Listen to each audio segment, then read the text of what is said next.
Hello guys, welcome back to my YouTube channel. तो मेरे हाथ में ये स्क्रू ड्राइवर देख के और वीडियो का थंबनेल देख के आप ज़रूर से समझ ही गए होंगे कि आज इस वीडियो में हम एक लैपटॉप को ओपन करने वाले हैं और देखेंगे कि एक लैपटॉप के अंदर कौन कौन से पार्ट्स होते हैं और उन पार्ट्स का क्या क्या वर्क होता है, क्या उसकी रिस्पॉन्सिबिलिटी होती है, वो पार्ट हमारे लैपटॉप में किस तरीके से अपना योगदान दे रहा होता है।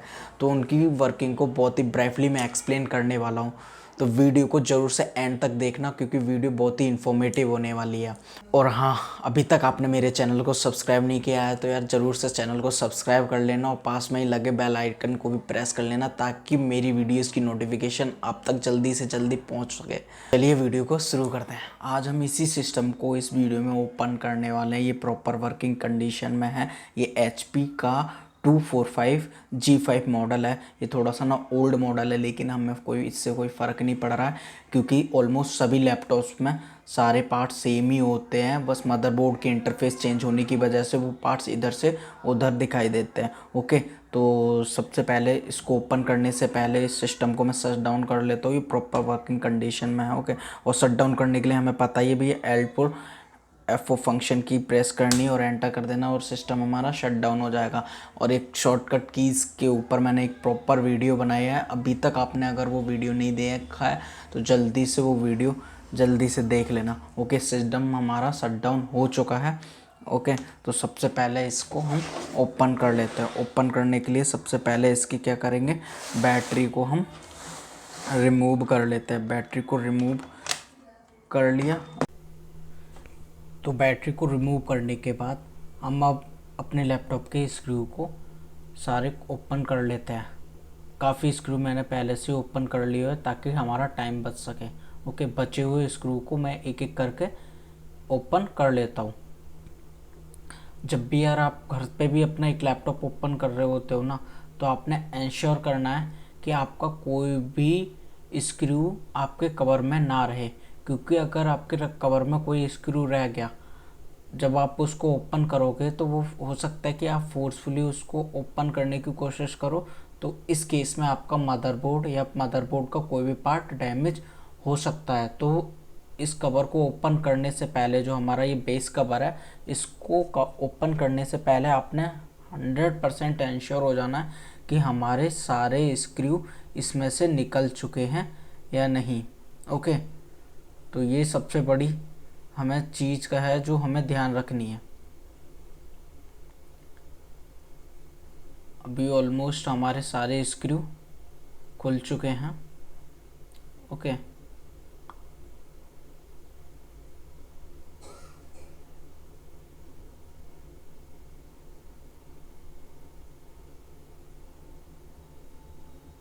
तो इसको सबसे पहले इसकी CD ड्राइव को हम निकाल लेते हैं ये, क्योंकि यहाँ एक स्क्रू लगा हुआ था इसके लिए। तो ये आपने ध्यान रखना है, ये तब तक नहीं निकलेगी जब तक आप ये वाला स्क्रू ओपन नहीं करोगे। सारे स्क्रू मैं खोल चुका हूँ, तो इसको अब मैं क्या कर लेता हूँ, ओपन कर लेता हूँ। ओके, ओपन करने के लिए जस्ट मैं इसको क्या करूँगा, यहाँ से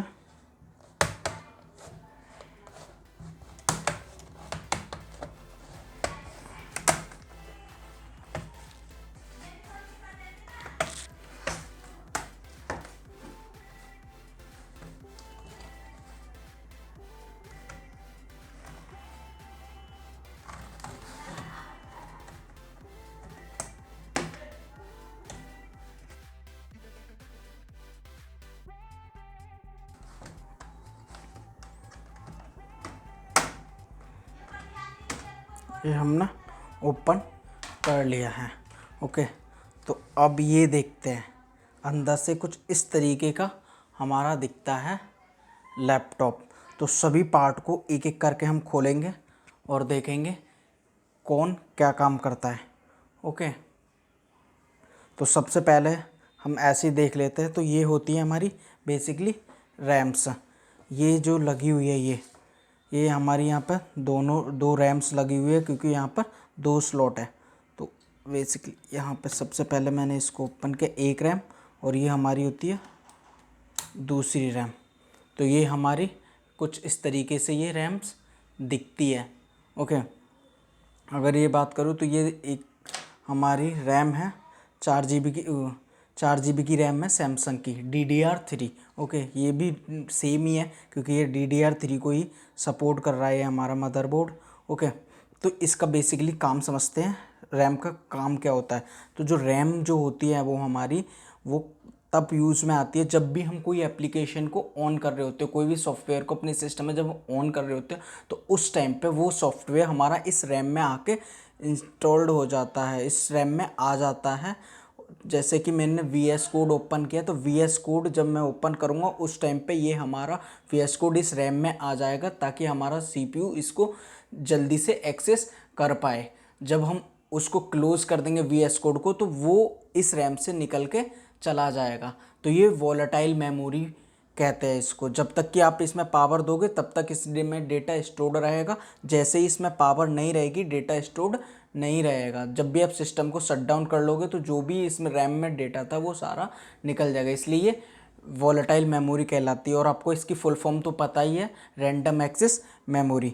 तो ये होता है हमारा रैम का वर्क। ओके, फिर आ जाते हैं हमारी स्टोरिंग डिवाइस। स्टोरिंग डिवाइस जो होती है बेसिकली वो हमारी HDD या फिर SSD होती है। ये तो पुराना, एज मैंने पहले ही बताया, ये हमारा पुराना मॉडल है। तो इसमें ये हमारी हार्ड डिस्क लगी हुई है। इसमें क्या लगा हुआ है हमारा, ये यहाँ से मैं इसको निकाल लेता हूँ। ओके, तो ये हमारी हार्ड डिस्क लगी हुई है। ये हार्ड डिस्क है हमारी 500 GB की। ओके, तो आज के टाइम पे जो आज लेटेस्ट लैपटॉप आ रहे हो उसमें हार्ड डिस्क की जगह SSD होती है। SSD भी हमारी NVMe SSD होती है। मैं NVMe SSD इस तरीके की बिल्कुल भी नहीं दिखती है, वो कुछ इस तरीके की रैम जैसी ही हमें वो स्टिक की तरह दिखती है। ओके, तो ये हमारी HDD है, हार्ड डिस्क ड्राइव। ओके, और जो हम आज के जो लैपटॉप्स होते हैं उसमें वो ये NVMe SSD होती है। NVMe SSD हो फिर या SATA SSD हो, यहाँ पे हम SATA SSD भी लगा सकते हैं। SATA SSD मैंने दिखाई है, एक मैंने वीडियो बनाई थी डिफरेंस बिटवीन HDD और SSD, आप जाके देख सकते हो वो वीडियो को, जिसमें मैंने बताया कि SSD क्या होती है हमारी, उस HDD क्या होती है और SATA SSD क्या होती है। ओके, तो ये हमारी HDD है। तो इसमें जो भी हमारे फाइल्स वगैरह जो इंस्टॉल्ड होती हैं वो इसी में, हमारा डेटा जो स्टोर्ड होता है वो हमारे हार्ड डिस्क में ही स्टोर्ड होता है। जो हमारी विंडो होती है जिसे हम ऑपरेटिंग सिस्टम बोल रहे होते हैं वो हमारा किस में स्टोर्ड होता है, हार्ड डिस्क में। और जिसमें हार्ड डिस्क ना हो, SSD हो, तो उसमें SSD में वो डेटा स्टोर्ड होता है। हमें पता ही है कि SSD जो होती है वो काफ़ी फास्ट होती है हमारे HDD से।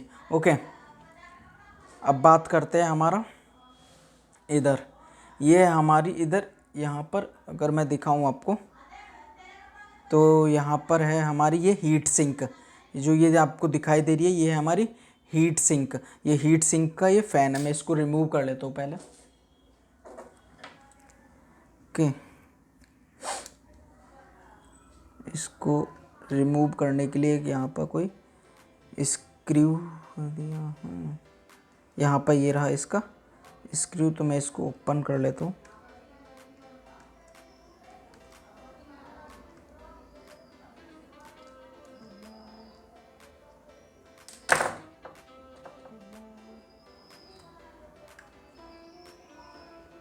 यहाँ पे ये फ़ैन को रोटेट करने के लिए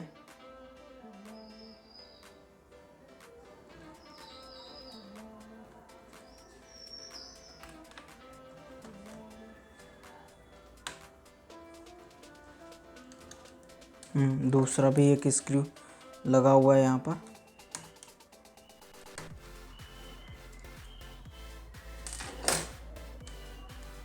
तो ये हमारा फ़ैन होता है। तो पहले इसकी समझते हैं इसका काम क्या होता है।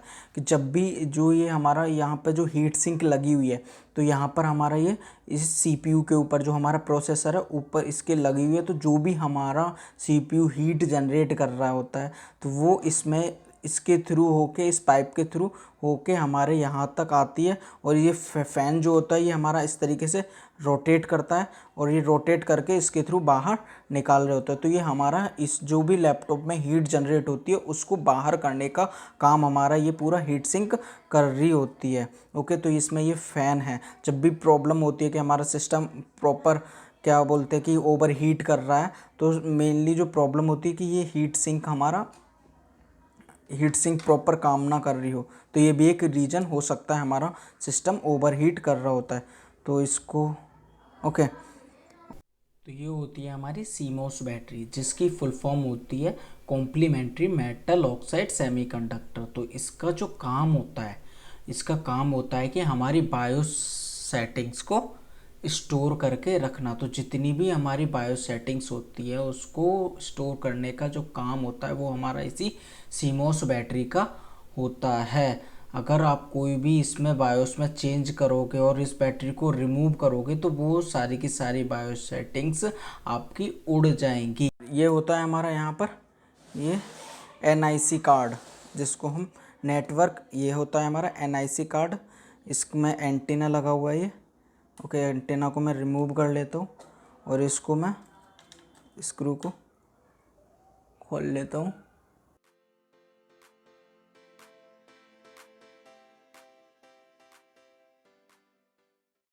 ओके, तो ये होता है हमारा NIC, ये होता है हमारा NIC कार्ड।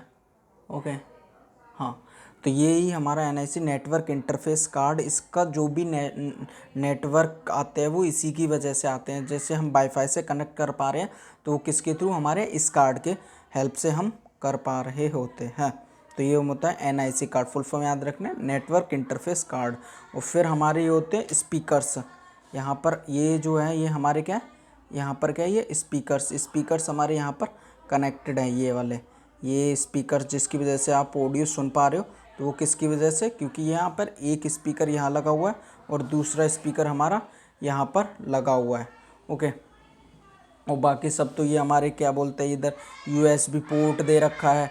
और ये हमारे यहाँ पर बहुत सारे USB पोर्ट जो कि हमारे मदरबोर्ड में ही इंस्टॉल्ड है। ओके, अभी बात करते हैं हमारे इस प्रोसेसर की।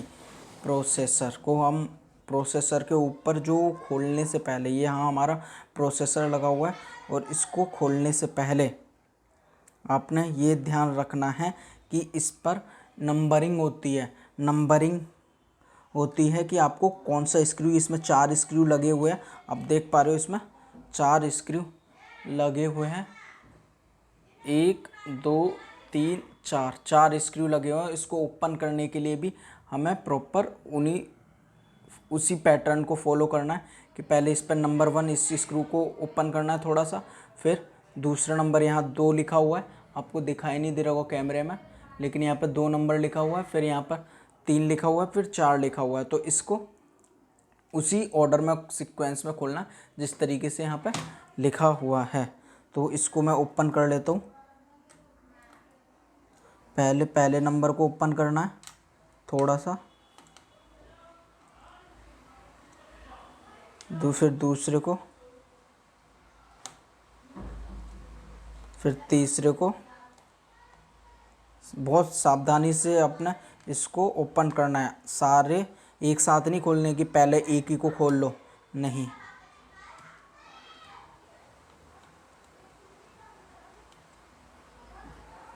पहला,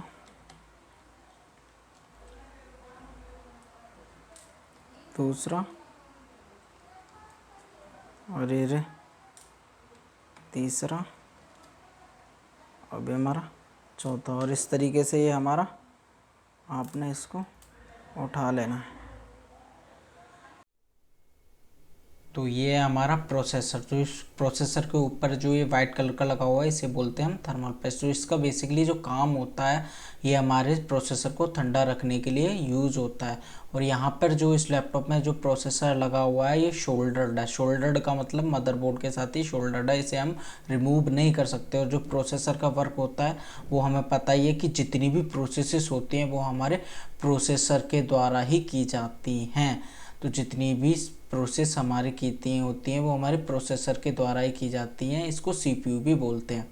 तो अब बात करते हैं हम अपने बायोस चिप की। तो जो ये छोटी सी जो मदरबोर्ड पर लगी हुई है ना ब्लैक कलर की, इसे हम बायोस चिप बोलते हैं। तो जो इसका काम होता